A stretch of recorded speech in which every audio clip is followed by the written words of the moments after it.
ആശാവർക്കർമാരുടെ സമരത്തിലെ പരാമർശത്തിൽ വിശദീകരണവുമായി CPM നേതാവ് എളമരം കരീം മാധ്യമങ്ങളെ കാണുന്നു. തത്സമയം. കേരളത്തിൽ 27,000 ആശാ വർക്കേഴ്സ് ഉണ്ട്. എത്ര പേരായി സമരത്തിലുള്ളത് നിങ്ങൾക്കറിയാം? വളരെ കുറച്ച് ആളുകൾ. അത് ആശാ വർക്കേഴ്സിൻ്റെ പൊതുവായ താല്പര്യത്തിന് വേണ്ടി സംഘടിപ്പിക്കുന്നതല്ല, ഒരു രാഷ്ട്രീയ പ്രേരിതമായ സമരമാണ്. അതുകൊണ്ട് അതിൽ നിന്ന് അതിവേഗം അവർ പിന്തിരിയണമെന്നാണ് ഞങ്ങളുടെ അഭിപ്രായം.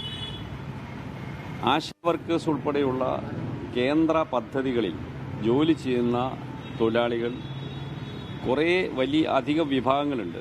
MNREG ഉണ്ട്, നാഷണൽ ഹെൽത്ത് മിഷൻ്റെ കീഴിലുള്ള ആരോഗ്യമേഖലാ പ്രവർത്തകരുണ്ട്, ICDS പ്രോജക്റ്റിൻ്റെ കീഴിലുള്ള അംഗനവാടി വർക്കേഴ്സ് ഉണ്ട്, മിഡ് ഡേ മീൽ സ്കീമിൻ്റെ കീഴിൽ സ്കൂളുകളിൽ ഉച്ചഭക്ഷണം പാചകം ചെയ്യുന്നവരുണ്ട്.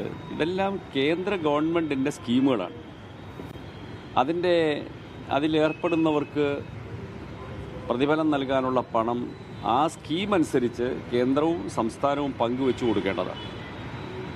ഇവരെയൊക്കെ സെലക്ട് ചെയ്യുന്നത് ആ സ്കീം അനുസരിച്ചാണ്, പബ്ലിക് സർവീസ് കമ്മീഷനോ എംപ്ലോയ്മെൻറ്റ് എക്സ്ചേഞ്ചോ അല്ല.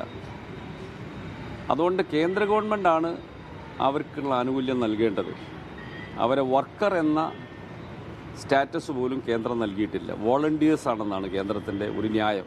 നിരവധി സമരം പാർലമെൻറ്റിന് മുമ്പിൽ നടത്തി, ഡൽഹിയിൽ നടത്തി. പക്ഷേ ഒരു കൂടിയാലോചന പോലും നടത്താൻ കേന്ദ്രം തയ്യാറല്ല. ഈ സാഹചര്യത്തിൽ സംസ്ഥാന സർക്കാരിനെ കുറ്റപ്പെടുത്തിക്കൊണ്ട് നടന്ന സമരം തികച്ചും രാഷ്ട്രീയ പ്രേരിതമാണ്. അതുകൊണ്ടാണ് നിങ്ങൾക്കും കേരളത്തിലെ ഈ മാധ്യമങ്ങളിൽ ഭൂരിപക്ഷത്തിനും പ്രതിപക്ഷത്തിനുമൊക്കെ സജീവ താല്പര്യമുണ്ടായിരുന്നു. ഇതേ ആശാ വർക്കേഴ്സ് ഇതിന് മുമ്പ് ഇവിടെ സമരം നടത്തിയിട്ടുണ്ട്. നിങ്ങളാരും തിരിഞ്ഞു നോക്കിയിട്ടില്ല. ഒരു സമരവും സമരത്തെ നിങ്ങൾ കാണാറില്ല. കെൽട്രോൺ ജീവനക്കാർ ഒരു ദിവസം പണി മുടക്കി, നിങ്ങളാരെങ്കിലും റിപ്പോർട്ട് ചെയ്തോ? ആശാ വർക്കേഴ്സിൻ്റെ സമരം വന്നു. എല്ലാ വിഭാഗം തൊഴിലാളികളും സമരം ചെയ്യുന്നുണ്ട്.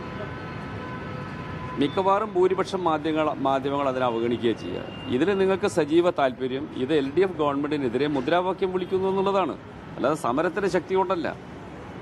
അതിനെ പിന്തുണയ്ക്കാൻ യൂത്ത് കോൺഗ്രസ്, മഹിളാ കോൺഗ്രസ് ഇവരെല്ലാം ഉണ്ട്. എന്തേ INTUC വരാത്തത് നിങ്ങൾ ചോദിച്ചോ? അവർ ട്രേഡ് യൂണിയനാണല്ലോ. എന്താണ് AITUC വരാത്തത്? എന്താണ് സ്വതന്ത്ര തൊഴിലാളി യൂണിയൻ വരാത്തത്? CITU മാത്രമല്ലല്ലോ, ഇവിടെ ഒരുപാട് ട്രേഡ് യൂണിയനുണ്ടല്ലോ. ഈ ട്രേഡ് യൂണിയനുകളെല്ലാം ചേർന്ന് സംയുക്തമായി ഒട്ടേറെ പ്രക്ഷോഭങ്ങൾ സംഘടിപ്പിക്കുന്നുണ്ട്. ഇപ്പോൾ ദേശീയ പണിമുടക്കിനെ കുറിച്ച് ആലോചിക്കുകയാണ്. അതിലൊന്നുമില്ലാത്ത ഒരു താല്പര്യം ഈ ഒരു ചെറിയ വിഭാഗം ആളുകൾ അവിടെ ഇരിക്കുമ്പോൾ ഉണ്ടാകുന്നത് രാഷ്ട്രീയമാണ്. ഇതുപോലെ തന്നെയായിരുന്നു ഇടുക്കിയിൽ പൊമ്പിള ഒരുമൈ എന്ന പേരിൽ ഒരു ചെറിയ വിഭാഗം തൊഴിലാളികളെ സംഘടിപ്പിച്ച് ഏതാനും അരാജകവാദികൾ സമരം നടത്തിയപ്പോൾ കേരളത്തിലെ മാധ്യമങ്ങൾ കാണിച്ച താല്പര്യം, അവിടെ എല്ലാ ചാനലുകളുടെയും യൂണിറ്റുകളോടെ പോയി നിന്ന് അത്യധ്വാനം ചെയ്തു ആ സമരം ഒന്ന് ശക്തിപ്പെടുത്താൻ. അന്ന് LDF ഗവൺമെൻറ് അല്ല, UDF ഗവൺമെൻറ്റാണ്. എന്നിട്ട് ഞങ്ങളതിനെ അനുകൂലിക്കാൻ പോയില്ല. UDF ഗവൺമെൻറ്റാണ്, അതുകൊണ്ട് അവർ മുദ്രാവാക്യം വിളിക്കട്ടെ നിലപാട് ഞങ്ങൾ എടുത്തില്ല. അത് അരാജകമായ വളരെ തെറ്റായ ഒരു സമരമായിരുന്നു. അതിന് സമാനമായ ഒരു സമരമാണ് ഇപ്പോൾ നടക്കുന്നത്. ഇത് തൊഴിലാളി താല്പര്യത്തിനല്ല. അതുകൊണ്ടാണ് ഞങ്ങൾ എതിർക്കുന്നത്. എങ്ങനെ? അല്ലല്ലല്ല, നോ. ഒരു CPM പിന്തുണച്ചിട്ടില്ല. ഇത് നിങ്ങൾ ഉണ്ടാക്കുന്ന ഒരു കള്ളക്കഥയാണ്. VS പിന്തുണച്ചിട്ടില്ല. ഇല്ല, VS അച്യുതാനന്ദൻ പോയിട്ടില്ല. ഇത് കള്ളക്കഥ ഇപ്പോഴുണ്ടാക്കുന്നതാണ്. ഞാനതിൽ നേരിട്ട് ഇടപെട്ട ആളല്ലേ, അന്നത്തെ ഗവൺമെൻറ്റുമായി ചർച്ച ചെയ്തതാണ്.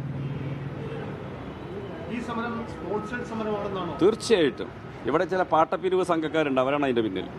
പേര് ഞാൻ പറയുന്നില്ല, നിങ്ങൾക്കറിയാം. പാട്ടപ്പിരിവാണ് അവരുടെ ഉപജീവന മാർഗം. അതിനുള്ള വഴി ഉണ്ടാക്കുകയാണ്. അത് ഉത്തരവാദിത്തം ഗവൺമെൻറ് നിർവഹിക്കുന്നുണ്ട്.